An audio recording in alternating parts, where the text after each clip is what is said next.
We travel full-time and we often get the question how we do with affordable accommodations. We just spent 3.5 months in Spain, Portugal and France, and in total we only paid for 16 nights in hotels and Airbnbs.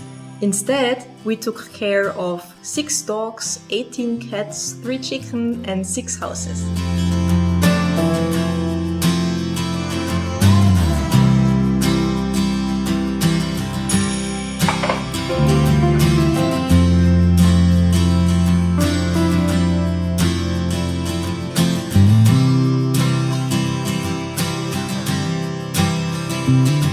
So in this video, I want to talk a little bit about what house sitting is and what the expectations are. Then I'm going to talk about how you can become a house sitter. And I'm also going to throw all my best tips and tricks for the application and everything in there. And I'm also going to talk a little bit about our verdict, if we liked it or not, if we would repeat it or not. So what is house sitting in my opinion? Well, in my opinion, for me, it's a total win-win situation. Because I get a place to stay for free, and at the other hand, the homeowner gets the peace of mind that somebody reliable is there to take care of his pets and his property. And it also matched very well with the way we travel. What we did was that we would alternate a few days of house sitting with vacation days, like we called them. On those vacation days, we would do all the sightseeing and all the fun stuff and restaurant visits and everything we wanted to do. And during the day at the house sit, we would just hang around at home, catch up with work, do productive things, take care of the pets, go for long walks with the dogs. And I had the feeling that this was actually very appreciated by most house owners, because most of them, I think, are worried that you would just come for vacation just to have a free place to stay. You're out exploring all day and you totally abandon their pets. And to be honest, from all the pets that I met, none of them would have been up to join you for a day of sightseeing or anything. So in my opinion, this is really something you have to consider when you want to be a pet sitter. There are a few house sits every once in a while without pets, but I think they're quite rare and also quite in high demand. So now if you're still interested in doing this, let's talk about how you can become a trusted house sitter. Step number 1, sign up for a platform. The platform that we use is called Trusted Housesitters. There is a membership fee, but I don't remember how much it was, but it's less than 1 or 2 nights in a hotel. And in addition to that, you get an insurance and you get a 24-hour hotline to a veterinarian. So this video is not sponsored at all, but I have this referral link from them where you get 25% off and I get 2 free months, which I could use because I guess we're going to do this again over the next summer. So if it's still valid, I would put it in the description. And if you want to use it, please feel free to use it. So once you're signed up, you have to create a profile, and I can only recommend you to really put some effort into this. And if you're interested in our profile and how we set it up, I will link it in the description below as well. Collect some pictures that show you with different pets and talk about yourselves and your experiences with animals and what's your motivation for traveling. In my opinion, the nicer the profile, obviously, the more chances you have to actually get picked as a house sitter. Step number 2. Prepare to apply. From what we saw, house sits in good areas with nice houses and lovely pets, they get lots of applications very, very quickly. And when you apply for a house sit, you have to send a little message. So what we did is to have a little template ready, a nice message that we would send out to potential gigs once they got online. So we were very fast. Another thing that helped us get applications out fast was to set up filters. So we would have filters with the area we want to go or the country we want to go, in what time we want to go. And every time a sit came online, we immediately got a notification and we were immediately able to apply for it. And even though you want to be quick, just make sure that you also watch out for red flags and only apply to places where you actually want to go. So for example, some red flags for me were that I always look for clutter in the pictures that they posted. If they don't care to pick up their dirty laundry in the living room or the dirty dishes for a photo they post on a profile in the internet, they certainly don't care about cleaning up when you arrive. And I totally understand that hygienic standards vary, but just for my husband and me being stuck in a dirty place like this for 3 weeks, would be very difficult for us. Another red flag for us, for example, would be very vague descriptions of responsibilities and the pets. So sometimes people would just write one line in their profile like, take care of my dog. But they don't mention that actually they expect you to cook elaborate meals 4 times a day for their dog and all those things. And also sometimes there are people asking you to work for 4 hours on the farm to get the free accommodation or chip in on the electricity bill. So all those things, they're actually against the terms and conditions of Trusted House Sitters.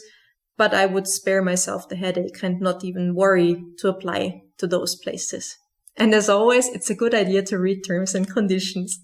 Step number 3, the courting phase. If a house owner is interested, they usually reach out and ask for a video call to get to know each other. So in the beginning, when you have no reviews, you have no experience on the platform, you have no nothing, to me it seems like they would rather hire somebody who already has some reviews on their platform. And now that we have a few 5-star reviews on the platform, we actually get every house sit that we apply to. And we even have people reaching out to us if we would be available to come to their place and house sit. So don't despair in the beginning, but maybe it would be a good idea to, for the first house sit, go into an area that's less popular, less demanded, maybe an area somewhere close to where you live, just to get 1 or 2 reviews and to get this whole thing going. Okay, but back to the phone calls. If you get the invitation, make sure that all your questions are answered. What we usually ask is about the pets, if they have any special needs, if they need to take some medicine, what their daily routines are, what you feed them when, and just general questions about their character. We also talk about the house and especially the garden in the summer, if there is some watering necessary, which expectation the homeowner has, if there is something that needs regular maintenance, all those things. Another question, we always clarify if there is other people coming into the property while we are there. There's lots of horror stories out there that homeowners went away for 2 weeks while scheduling maintenance on their house, and they just did not want to deal with the noise, so they brought in house sitters for the pet. In theory, it's against the terms and conditions. When you are in a house, you're supposed to have the house to yourself, but many people have cleaners or gardeners or pool cleaners, so to all those things, obviously, we're not going to say no while we're there. But just to make sure that we don't end up in a situation that we really don't want to be in, we just ask this question every time. Another question we always ask if there's a security system, and especially if there's cameras in the house or on the property. The next thing to clarify is the handover. So usually when you arrive, you have some overlap time, sometimes a few hours, sometimes 2 days with the current homeowner, and they just show you everything related to the house, the pets, where they go for a walk, all those things. So just make sure to know what to expect for the handover. We also always ask where we will be staying, if there is a guest room available or if we are expected to stay in their main bedroom. And we also always ask about the internet speed, because obviously that's very important for us when we want to get some work done. So during the phone call, we really want to get a good picture of what jobs and chores they want us to do during our stay when we're there. And here I have another tip for you. Pay close attention to the reviews from past sitters. So read through them, read between the lines, and you will get many hidden clues about the pets and the homeowners and their expectations. So step number 4, the invitation to sit. So on Trusted House Sitters, if the homeowner liked you, you will get an invitation to sit and you have to confirm it afterwards. But really only confirm it when you have no doubts at all and no bad feeling in your gut or anything, because chances are that this will be correct. And before you confirm, especially when there's lots of animals, make sure that you are up to the challenge, because lots of animals are a lot of work. But if you feel confident that you can do it, you're excited to go to the area, to the house, to stay there, to take care of the pets, then by all means just go ahead and confirm. Step number 5, before the sit. So some of our sits, when we confirmed them, they were 2 or 3 months away. So I always made sure that once it came closer, like 4 weeks before, I would just reach out saying, hey, is everything still okay? Are we still according to plan? And we also stay in loose contact, just keeping them updated on our travel plans. On the day of the arrival, we usually reached out once we came closer with the exact time of our arrival that the navigation system would say. So we always just kept them informed on our plans.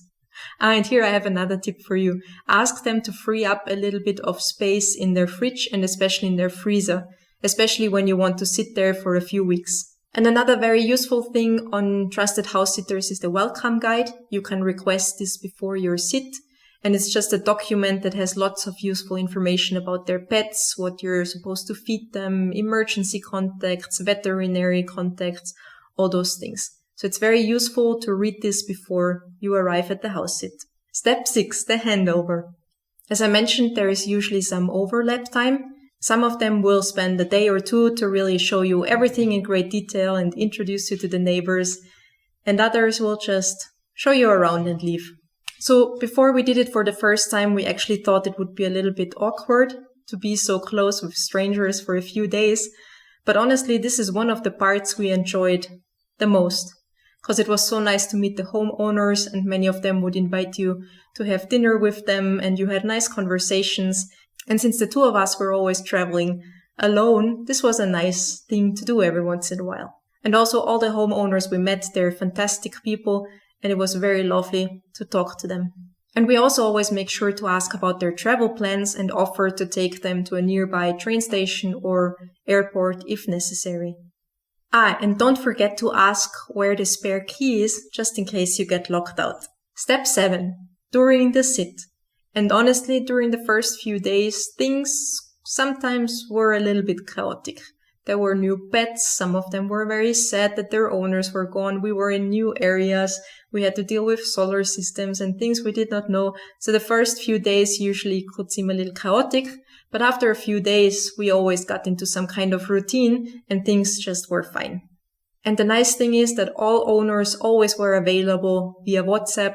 So whenever we had any questions or needed assistance, they were always there to help us. So what we always made sure is to send a little report, sometimes daily, sometimes every few days, just saying that everything is fine and telling them what happened around their house and sending them a few funny pictures of their pets. Sometimes we would also rearrange a few things during our sit. For example, we would clear out a shelf in the kitchen to store our groceries, or we would change the desk to use it as an office desk, or remove a lawn chair somewhere. So I always made sure to take a few pictures of the original condition. And also I wrote myself a to-do list of the things we have to return to normal and to their original state once our sit was over. And this was also very helpful. And I have one last tip that was very useful. We had one dog that liked to go off on its own when we went for a walk. And what we did was I had this AirTag hanging on my car key. I would just attach it to the collar of the dog, and that also worked like a charm to find the dog again. Step number 8, end of the sit. At the end of the sit, we always made sure that we scheduled some time for cleaning, because we always like to give back the house in the same condition or in a better condition that we got it from the hosts. I think that's basic politeness in my opinion. And if the hosts were coming late that day and we had an overlap at the end again, we always offered to cook them a dinner or a small snack, or just made sure that something for them is at home to eat, because most of them also left us some food there when we arrived. We always made sure that we put everything back into the original state, and that's where the list that I mentioned before and the photos really came in handy. And yeah, then it was always time to say goodbye, and many times it was very, very sad, especially when you spend 5 weeks with 2 lovely doggies and they are just so cute, and then you have to go. It's hard. At least it was hard for me. And at the end, we always asked the homeowners if they could do us the favor and leaving us a nice review, because then it would help us a lot. And we also always made sure that we left them a nice review. So what is our opinion after doing this for 3.5 months? To be honest, we really loved it. As I said, it matched very well with our way of traveling, and we loved meeting the homeowners. We loved meeting the pets, even though it was sad to say goodbye at the end. But in my opinion, you also have to be willing to get your hands dirty and help out when necessary. For example, one day we got into the worst storm of my life, and the furniture was flying from the terrace, and there was a hailstorm. So we really tried our best to secure the property, made sure our car and the car of the homeowners is fine, and that the dogs are protected. And then obviously we spent 2 or 3 days cleaning up after the storm, because there was just a lot of mess. So in my opinion, if you're not up to the responsibility and all you want to do is go out party and to restaurants and sightseeing, then house sitting may not be for you. But on the other hand, if you want to spend more time in one place, and for us it was also very nice to have pets around, especially when working, because it's a nice thing to do apart from staring at a screen all day. So we really enjoyed this. For us, it was also very nice that we traveled with the car, so we could really stay in lots of remote places. And we stayed in so many fantastic houses in the middle of nowhere that we really, really loved. So yeah, we really think it's an awesome thing for us. We are really considering doing it again next year over the summer. And the nice thing is that many of the homeowners would be happy if we would come back. So I think we did something good. So yeah, if you have any questions, as always, if you have any experience with house sitting, let us know. And if you like this video, leave me a like or subscribe to my channel. And other than that, thanks for watching, and I'll see you in the next video. Bye!